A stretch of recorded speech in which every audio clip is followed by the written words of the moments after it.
Estamos aqui com o senhor Josué Vieira dos Santos, da cidade do Paraná. Inclusive ele tem umas declarações, umas informações importantes para dar sobre líderes da entidade Congregação Cristã do Brasil, onde houve várias denúncias, e ele está dando algum esclarecimento aqui. Nós vamos começar conversando com ele sobre uma comissão que existe. Ela é formada por pessoas importantes, e eu queria saber o que é essa comissão, senhor Josué? Essa comissão é uma comissão voluntária formada por vários profissionais do direito, dos próprios membros da congregação. Não tem vínculo com o ministério, é uma comissão voluntária, formada por vários advogados, juiz, promotor, delegado de polícia, agente policial, e também temos alguns auditores também. Quando ela foi formada? Ela foi formada em 2005. Somos todos crentes, nascidos na graça, procuramos dar um fiel testemunho. E sobre a minha pessoa, se alguém quiser saber do meu testemunho, liga hoje para o estado do Paraná, para a cidade de Nova Esperança, fala com o Irmão Souza, o ancião mais velho do estado, que hoje é o ancião presidente do conselho do estado do Paraná, que preside a reunião, e pergunta sobre a minha pessoa, sobre o meu testemunho. Eu carrego o cargo sobre o meu testemunho e sobre quem sou eu. Nunca falei mal das pessoas sinceras. A gente tem falado e provado sobre os corruptos, sobre os criminosos. A gente tem falado e estão procurando processá-los, sim. E eu queria saber sobre apropriação indébita. Descobriu algumas cidades que teve algum problema sobre isso. O que você diz? Vários crimes de apropriação indébita. Vários crimes, isso mesmo. O primeiro crime que foi denunciado foi no estado do Paraná, na cidade de Astorga. Houve uma apropriação indébita do Caixa da Obra da Piedade, que é o Caixa da Assistência Social para as pessoas carentes. Depois houve um caso também em Sorocaba, de apropriação indébita. Votorantim. Houve também um caso de apropriação indébita no Brás, era do fundo BIP. E Cascavel também está em investigação e estão investigando. O que eu vi também é sobre uma acusação que o senhor Jorge Cury levantou contra o ex-presidente do Conselho, José Nicolau. O que você sabe disso? Foi um crime macabro. Na época, o José Nicolau era o presidente do Conselho de Ancião e o senhor Jorge Cury era o adjunto dele. E houve uma invenção de uma falsa repórter, onde formaram uma armação contra o senhor José Nicolau, usando dois moços, o Mário e Lúcio, para acusar o José Nicolau que teve caso com eles. Foi uma montagem, isso não é verdade, isso é mentira. Inclusive falei com essa repórter, o nome dela é Adriana Guidolin, tem o telefone dela, o endereço dela, o e-mail dela. Inclusive no dia que eu falei com ela, eu falei, o José Nicolau não é aquilo que falaram. Ela assustou, porque ela nunca conversou com o José Nicolau. Ela nunca conversou, ela não conhece ele, não sabe quem é ele, foi uma montagem. Isso aí na época foi levado ao conhecimento que quem era o presidente era o senhor Basílio Zitto, e ele fez um julgamento precipitado, afastando o senhor José Nicolau do Conselho de Ancião. O senhor Jorge Cury automaticamente, como era o adjunto, assumiu no lugar dele. Mas o Basílio Zitto, ele reconheceu e prometeu rever o caso na Assembleia Geral do ano de 2002. Aí foi quando veio o segundo plano, que foi o plano do senhor Jorge Cury, usando o senhor Sérgio, que frequentava a casa do senhor José Nicolau, para acusar ele que teve caso com ele.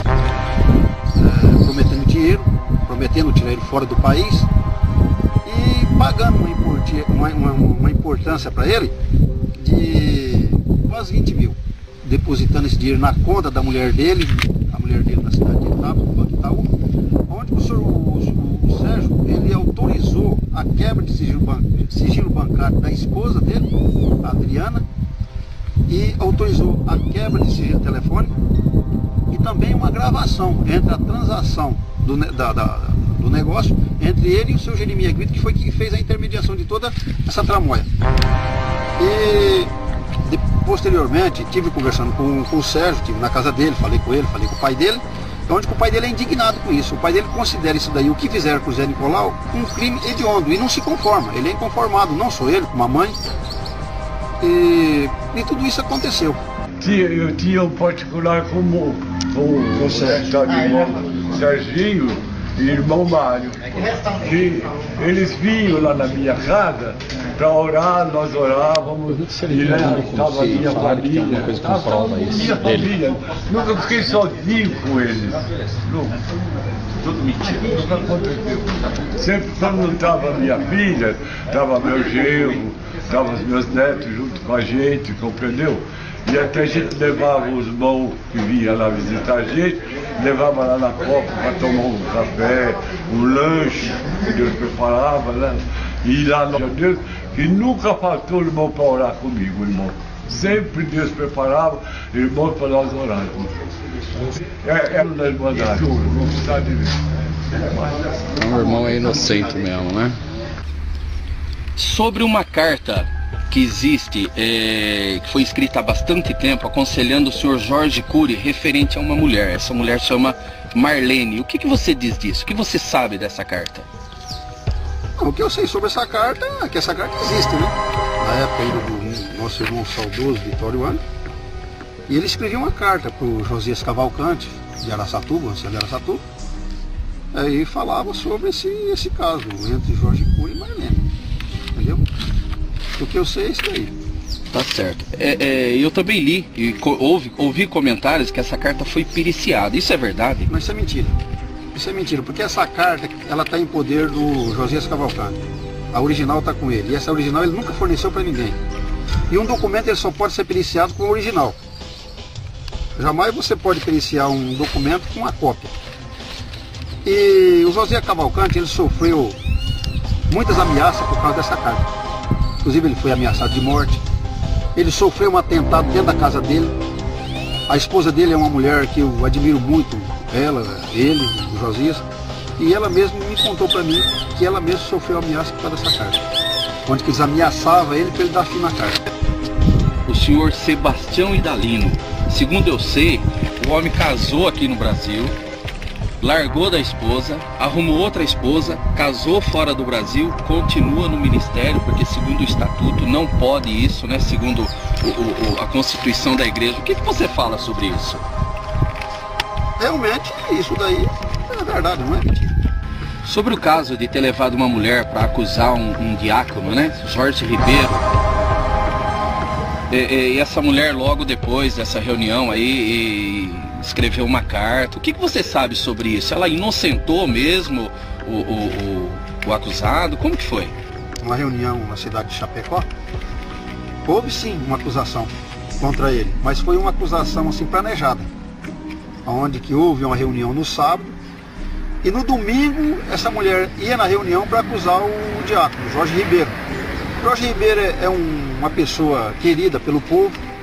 Ele morava na cidade de Maravilha, 150 km de Chapecó, no estado de Santa Catarina, e veio para Chapecó. E quando ele chegou em Chapecó, ele entrou no coração do povo.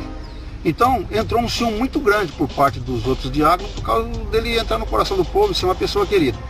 Onde que formaram essa trama diabólica também contra ele. Nova Independência no Rio Grande do Sul. Teve um caso lá. O que você sabe desse caso? Teve um caso não. Está tendo uma destruição.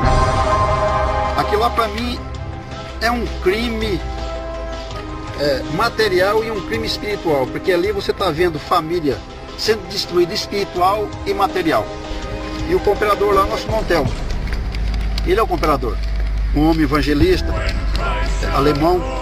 E ele evangelizou muito alemão ali na região e os alemãos batizou, se converteu. Um povo fervoroso, crente, animado. Mas houve uma acusação contra ele, uma acusação que não procede, não tem procedência. Ele teria 3 CPF. Esses 3 CPF ele usava para fazer, vamos dizer, fazer xuxa, fazer coisa errada, fazer empréstimo, sendo que isso aí não é verdade. É acusação contra ele.